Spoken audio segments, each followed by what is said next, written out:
First of all, I'm thanking on behalf of Andhra Pradesh government. 25 years back, exactly, I started up talking about IT. At that time, that was the beginning. If you see, mid 90s, internet revolution has come. Bill Gates innovated internet. That is the beginning of information technology in a big way.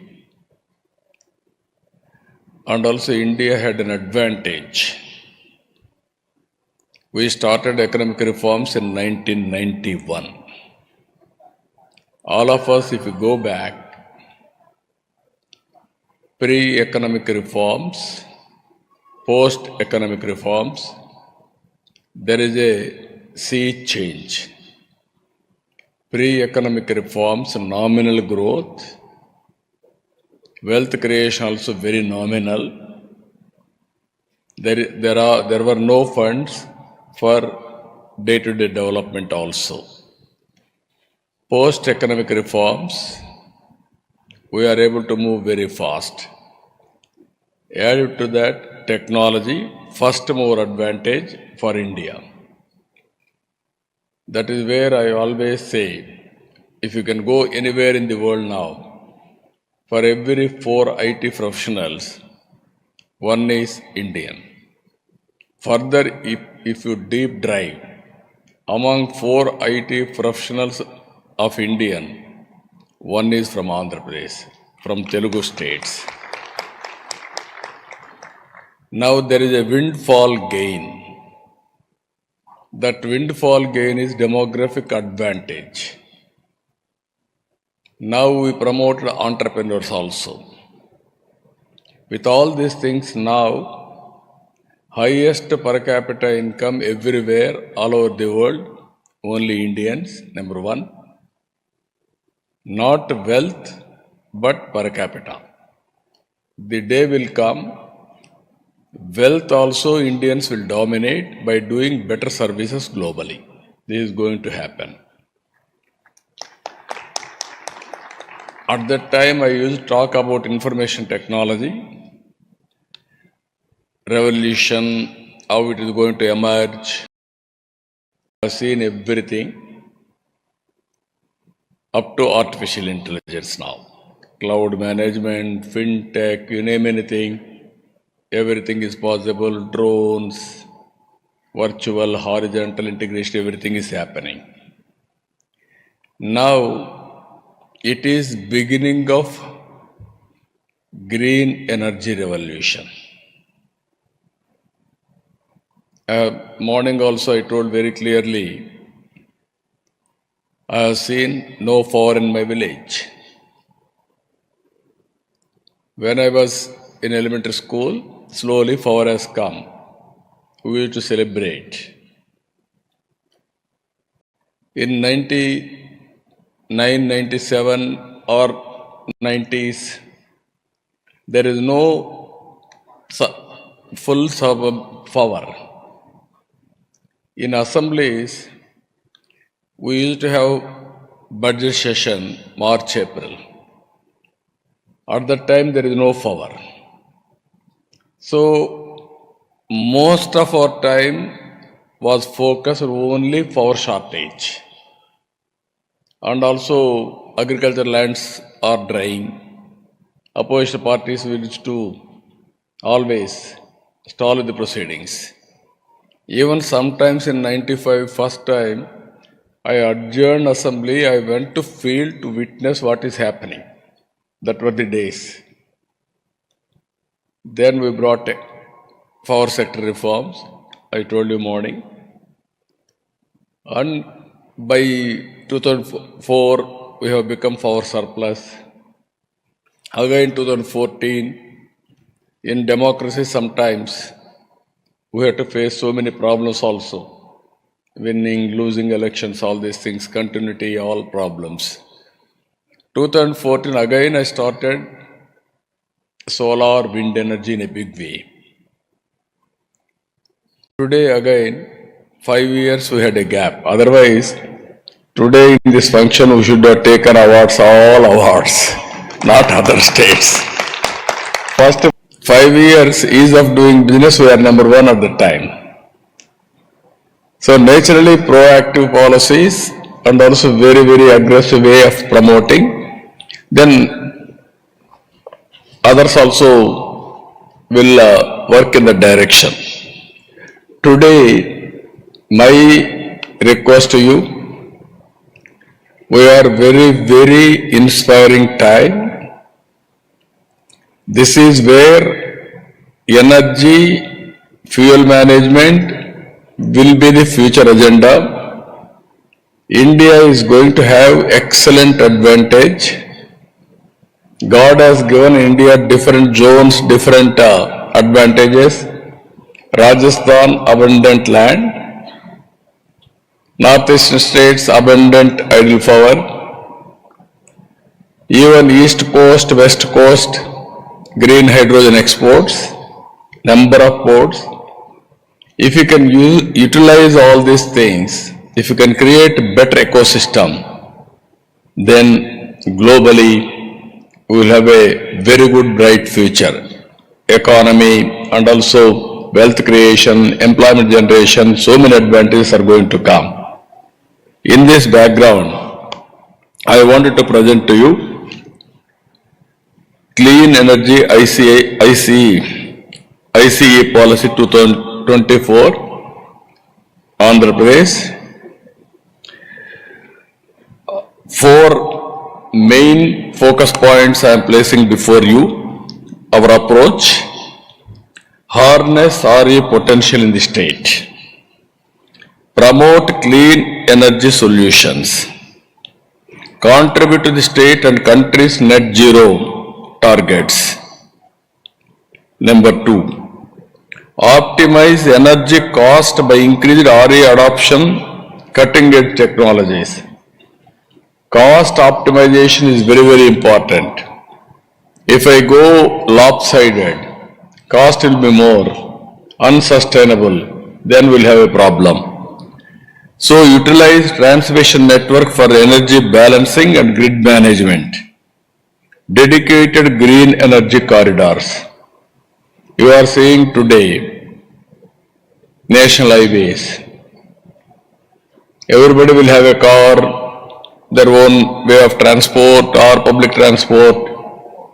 There is a national highway basing on vehicle movement. You can go 2 lane, 4 lane, 8 lane, 16 lane. That is the order of the day. So same thing, we have to promote in a big way these transmission lines. Even state we must have a dedicated lines. Even green hydrogen hubs, we must have a direct transmission highways, I can say. And also we have to promote manufacturing ecosystem, attract investors, developers to set up clean energy plants. Finally, facilitate circular economy around clean energy solutions, creating employment, that is direct and indirect employment in a big way.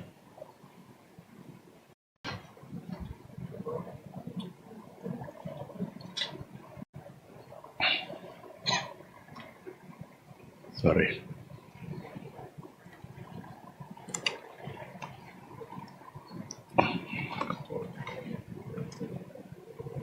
If you see here, key features, contours of API's policy. Operating period tentatively, I am always proactive, not reactive. If somebody is giving viable alternative policy, compared to that, better policy I can give. That is my marketing strategy from the beginning. That is how I attracted so many projects for Andhra Pradesh.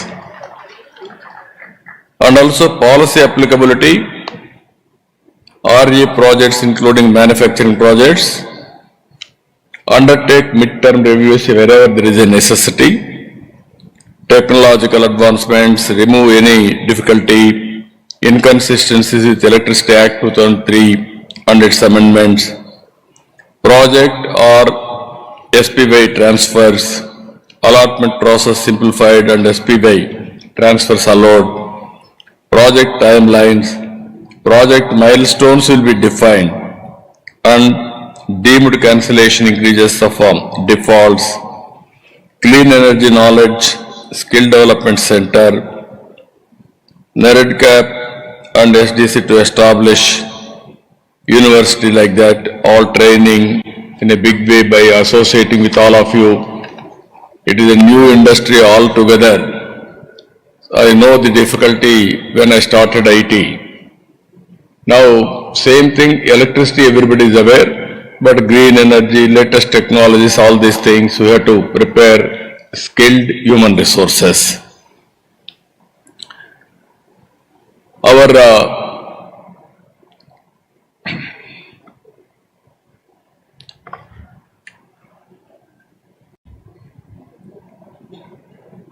nodal agency,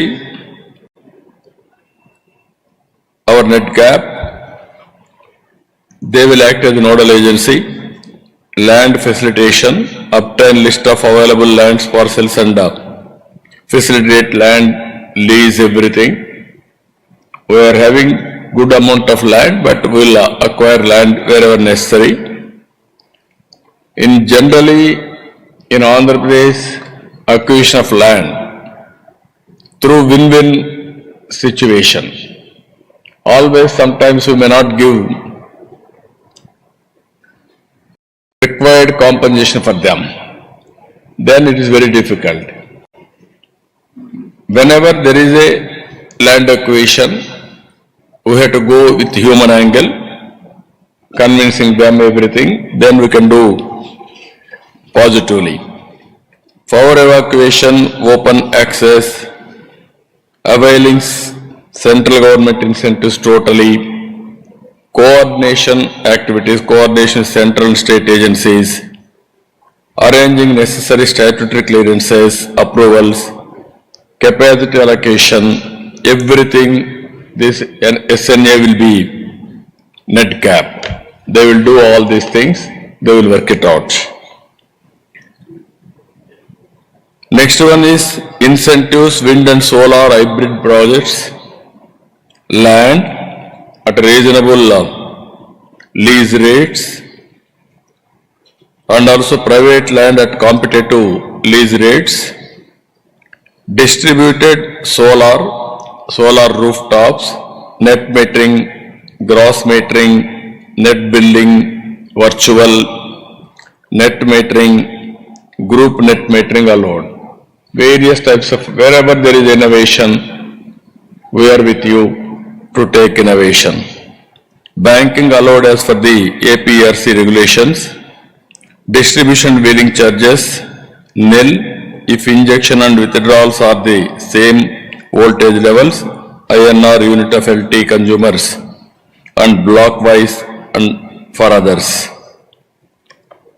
And incentives for solar and wind manufacturing, stamp duty of land conversion, waiver of stamp duty of conversion to non-agriculture land and exemption land ceiling act, reimbursement of SGST, reimbursement of SGST for capital resources, manufacturing and on sale of products, off-take guarantee and priority, preferential allocation of capacity to manufacture at L1 tariff, preference to projects awarded under PLI scheme, electricity duty exemption, ED exemption on power consumption. These are all the tentative incentives we are working.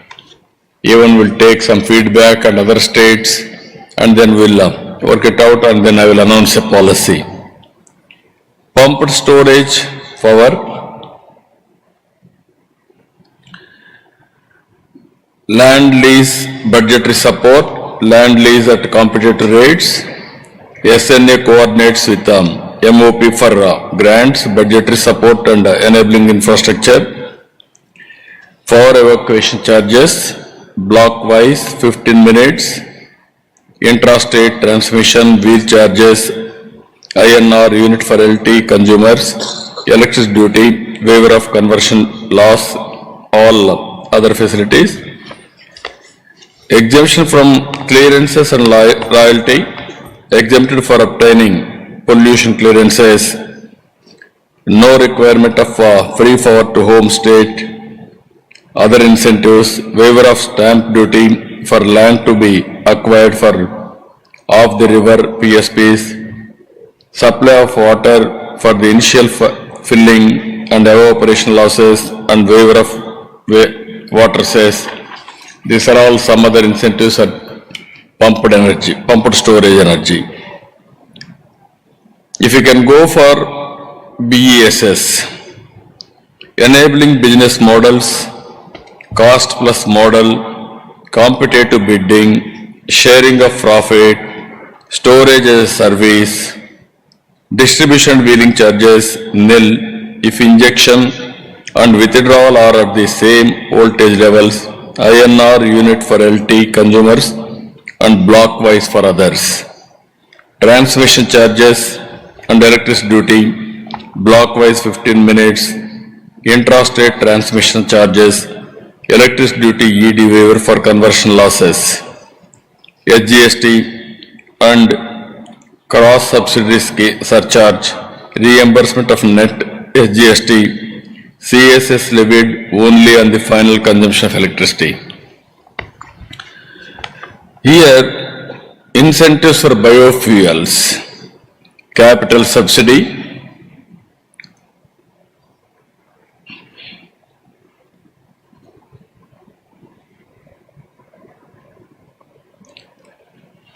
on cost of CBG and 2G ethanol plant equipment, SGST reimbursement, electricity duty exemption, biomass collection and subsidy, skilling and training, stamp duty, land conversion, power supply and non-agriculture status, procurement from feed stock, collection centers set up by farmers, single window clearances. These are all various incentives we want to provide for biogas, biofuels incentives. Then if you can see green hydrogen and its derivatives, capital subsidy for GH and its derivatives, land lease at market rates, green hydrogen hubs, transmission charges, electricity duty, additional surcharge, all these things we are giving clarity, exemption of stamp duty and SGST reimbursement.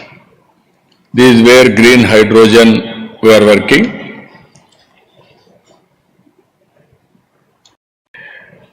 Then hydrogen manufacturing green hydrogen vehicles, refilling stations, BESS manufacturing. These are all incentives for electrolyzer manufacturing. Capital subsidy for manufacturing electrolyzer, exemption of land use, conversion charges and stamp duty, reimbursement of net SGST, employment generation, cost subsidy, electricity duty and power supply exemption of electricity duty and rebate and power tariff. Incentives for hydrogen vehicles, refilling stations, capital subsidy for green hydrogen fuel, cell trucks, buses and other transport vehicles, capital subsidy for fueling plants, SGST reimbursement on purchase of machinery for hydrogen generation and refilling stations, incentives for BESS manufacturing, capital subsidy and reimbursement, SGST revenue, off-take guarantee and reimbursement of electricity duty and power subsidy. Even electric vehicle charging infrastructure, quality standards, mandates, land lease, capital subsidy, tariff, maximum ceiling tariff for EV and consumers, separate EV tariff category to charge point operator, avail open access green OA generator. These are all various things we want to offer for charging stations. All these things I want to create one of the best ecosystem. If I go only one area, I may not integrate everything. So all ecosystem we want to balance. Our main aim is cost optimization of energy, and at the same time for future technologies I want to use, I want to take first more advantage in the direction. There also we are working green hydrogen, downstream industries, other areas. For all these things, I am assuring you, as on today we are talking ease of doing business. From now onwards we are talking speed of doing business. Ease of doing business once, that is the history. There we used to get all 5 years number 1 in ease of doing business. Now you can appreciate how to do speed of doing business. Everything is virtual. No need to have any speed breakers everywhere. Once policy is very clear, automatically we'll put it on autopilot. That is what I am assuring all of you. And then we are going to see total change in this direction. Now we are talking about artificial intelligence, drones integration, even cell phone as a tool. Wherever you say it, you can do virtual work. That is the order of the day. Even CCTV cameras we can track. These are all again cloud management, and by data optimum, how to go for artificial intelligence, real-time solutions. That is where it is going to happen. With all these things, you will have an advantage. Any decision, accuracy will be 80% minimum. It is only matter of time, 90-95% more than that. It may be health, it may be education, it may be agriculture, it may be power, it may be road infrastructure maintenance, infrastructure creation, everything is in real time we can monitor. So we are having an advantage here. 974 kilometers, nearly 1000 kilometers east coast, that is on east coast. No other, that is central place. That is the biggest advantage we are having. Already we are having 6 ports. Now 4 more ports are coming. It will be 10 ports.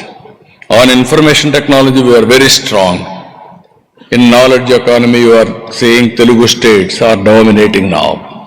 With this we are having manpower. We will train them. We are having excellent manpower.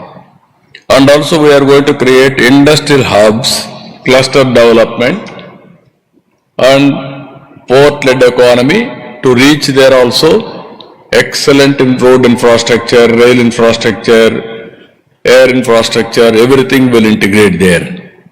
Government support and incentives time to time, we will watch, we will extend all this support for you. Access to infrastructure anyway, I told you very clear. And also raw materials, high grade quartz, silica sand, all required mineral wealth is available in Andhra Pradesh. I want to go modules and molecules. That is the strength we are having. So with all these things, this policy, democratization, decentralization, dynamic policy always. Democratization of power generation, everything. Decentralization, automatically it will happen, and also dynamic policies will create. That is where I told you 3 dimensions to do speed of doing business instead of ease of doing business. With this, goals of AP Clean Energy Policy, Green Power Catalyst aims to serve as a green power catalyst profiling India's RE goals. Human Capital Hub for RE. Evolve as the premier talent hub through public-private people's partnership, shaping the future of India's RE sector. I am involving here one more P. As on today, economic reforms we have done public-private partnership. Now I am adding public-private people's partnership. Farmer, he will join here. Once he join, he will be a partner in this. Then there is no problem at all. He will produce power, he will give it to grid or rooftop. Like that, we can create innovative policies. By evolving these policies, then automatically we will create one of the best ecosystem. Even my Amaravati, 34,000 acres of land, without paying 1 rupee, I was able to acquire under Land Pooling Act. I am taking 1 acre of land. In turn of development, I am giving 1,000 or 1,200 square yards return for him, either house site or otherwise residential or commercial. Both mix I am giving. Without spending 1 paise, even I am able to save nearly 10,000 acres of land. That land I am using for public purposes and also monetization. I can mobilize minimum 1 lakh crores or 2 lakh crores with this land. I can construct my capital. That is how I am thinking in a big way. Even power sector also we can go. That is where I want to involve people as partners. And also energy storage capital, emerge as India's energy storage capital to build resilient and flexible electrical grids. Clean energy manufacturing hub, emerge as the nation's clean energy manufacturing hub, mine to molecule, driving the green revolution forward. Green hydrogen economy, this is the future. How to go about we are working, we are going to do it. Finally, this is our goal, ICE policy, next 5 years. Solar, wind, solar target, 78.50 GWP. Wind energy, 35 GW. Pumped energy, pumped storage, 22 GW. Battery energy storage, 25 GWh. 5,000 PCS EV charging infrastructure. Emerging technologies, 1.50 MMTPA green hydrogen derivatives. Ethanol, 1,500 KLPD. Bio CNG, CBG, 1,000 TPD, biofuels. This is our targets. Total investments I am planning 10 lakh crores, 7.5 lakh employment direct and indirect. Today, Ministry has assured 30 lakh crores investment for next 5 years. In that, I am having an action plan for 10 lakhs, 1/3 investment in Andhra Pradesh. That is our aim. That is our goal. That is our vision. I strongly believe there is one more revolution, that is green energy revolution. Earlier revolution, so many revolutions you have seen. Earlier agriculture, then manufacturing, then technology, all these things we have seen. Now, energy revolution, particularly green energy revolution. Thereby, green hydrogen and downstream industries, it is going to happen. This is where I want to place before you, be partners with us. We will work together to achieve our goals. I don't have any doubt, India will become developed nation by 2047. By that time, we will reach green energy and green hydrogen downstream industries targets also for creating wealth and employment for this great nation. With this, I am thanking all of you. Thank you one and all. Anybody want to ask any questions? What is the structure?